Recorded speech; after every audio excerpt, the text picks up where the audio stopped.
The storyline's there. Will it be different? He's got another camp to prepare. He knows what he's going to do. He's got a full camp. That's how you can package it. That's how you can sell it.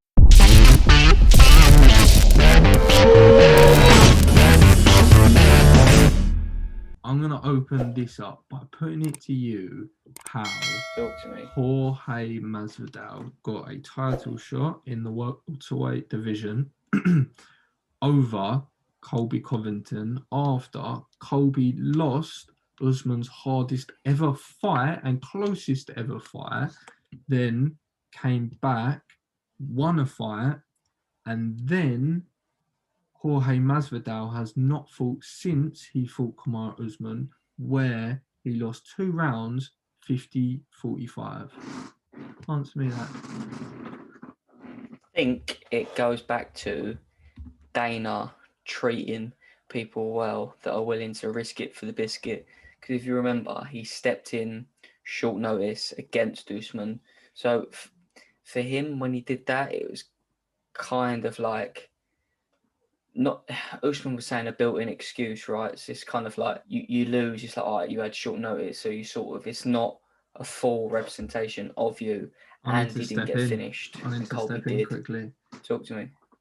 I've heard word on the street from a couple of sources online that he said he had 6 days camp, but apparently he had been training the whole time, and he'd been saying to a couple of fighters that he'd been training the whole time, like he'd been in a camp, like he weren't like 6 days out, like that's don't shoot the messenger. I mean, a little birdie told you that, and you just never know, right? He didn't look in the best physical shape, and he started fast, which kind of tells me that he was hoping to get him out of there. But it's an interesting one, and it's like, how did he get the fight? If the champ calls you out, which he did after his last fight, then you're the champ, and that's probably the biggest star in the division, pretty handedly as well. So it's just one of those things. The storyline's there. Will it be different? He's got another camp to prepare. He knows what he's going to do. He's got a full camp. That's how you can package it. That's how you can sell it. Is it going to be a different fight? You tell me. I'm going to chuck a statistic out there your way anyway. Kamaru Usman, while we're on the topic, 100% takedown defense. Like, don't even bother. That's what that says. That just says don't even bother. He has the highest amount of takedowns denied ever of all time. Yeah, you just wouldn't bother, would you? It's like Khabib's probably got somewhere near to 100. I can't imagine he's ever been taken down. So it's just this is the thing, it's not really a party. Khabib's is not 100, shockingly enough. Like, he has been susceptible to a takedown. I don't even know when, but it says it on the stats, right? Yeah, but it's your funeral. This is why Usman is so dangerous, right? Because that's impenetrable. So you don't bother with that because he's so good. That's why anyone that needs it done goes to Usman. That's why he's always on Ultimate Fighter. That's why Ngannou's got him in his corner, because he is mustard. So Usman is the best on the floor. Like, full stop, don't argue, he's going to do it there. But the thing is, yeah, he may not be like Anthony Showtime Pettis or Justin Gaethje, but he is like a Petr Yan, but even more efficient. He's just so trimmed and just straight to the point. He has such effective striking, and it's so trimmed down, like no fat on it whatsoever, and you can't even take it down to the floor. So when that jab is just smacking your face, absolutely laser beam to your nose every time, it's like the worst pain ever. And you think, oh, I'm a black belt jiu-jitsu, I'm going to take him down. Oh no, I can't even do that. I've got to stand up now and just take this. Yeah. And that's why people are like, oh, he's not even that good. Oh, don't even talk to me. Like, that's why I'm going basics on record win now. Championships. That's what I'm saying. I'm going on record now. Say he breezes past Masvidal even easier than he did before. That's what I'm saying. I just feel like, in terms of like their tier of fighters, if you look at even just at their records, Usman's 18-1, Masvidal's 35-14-0. So it's just like double-digit losses. Like, Usman would never. I don't think he's kind of that upper echelon, that championship material, where Masvidal, I would put him more in the category of a fun fighter that has maybe very skilled, but he's a fun fighter that has sort of hit fame after years of the grind. He had that sort of perfect storm of events, and now he's popular, and rightly so. He's a fucking cool geezer, but ability-wise, I just feel like Usman's on a different level. Which is why when I've been listening to like their Usman's training partners, or whether it's been his coach, they just say like that's why the fight with Gilbert Burns was so easy for him, is because it's so unemotional for him.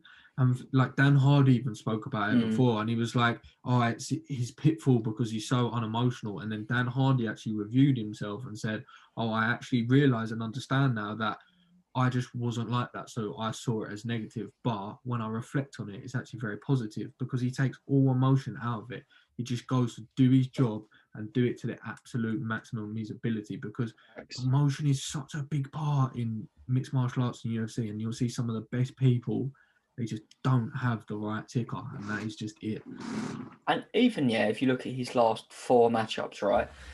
So the Woodley one, first of all, Woodley was kind of saying like, they were actually quite friendly. They were good mates. Woodley was going to him, how are you going to beat me? I'm betting you here. I'm betting you here. Like the sort of normal things that people would say in the lead up to a fight, right? But then you have the Covington one, which is just the Covington one. Like some of the things Covington said, like talking about his dad in prison, his dead coach that died, his old manager. Like it's crazy. Like and like No to have filter. the poise to not let that get under you.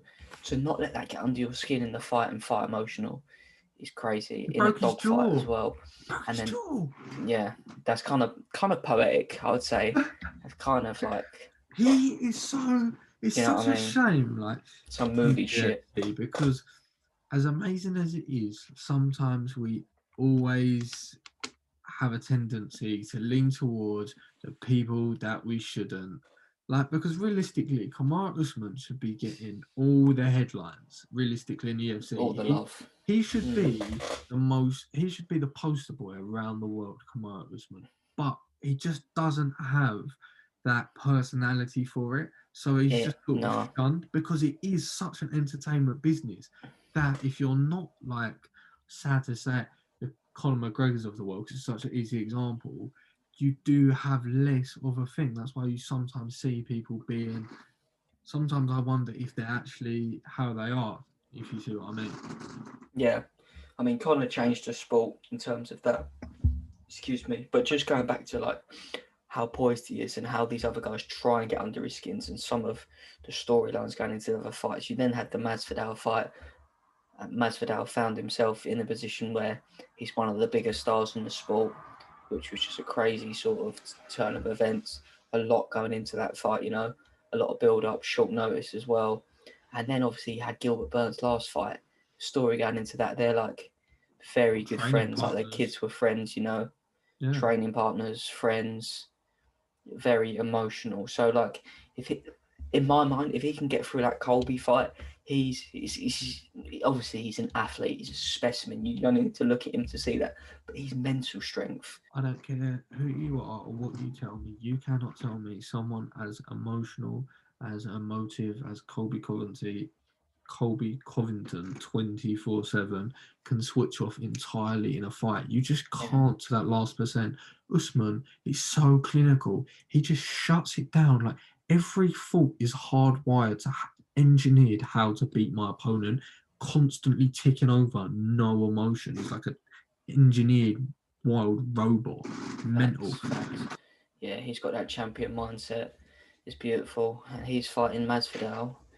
261, 24th of April. Juicy card with fans. 2 other title fights on the card. 17th is the 17th is the big one. That's the Volkanovski and Garnu, no? No, that's next weekend. That's 29th, 28th. Who's on the 17th? 17th is Rob versus Gastelum now. Yeah.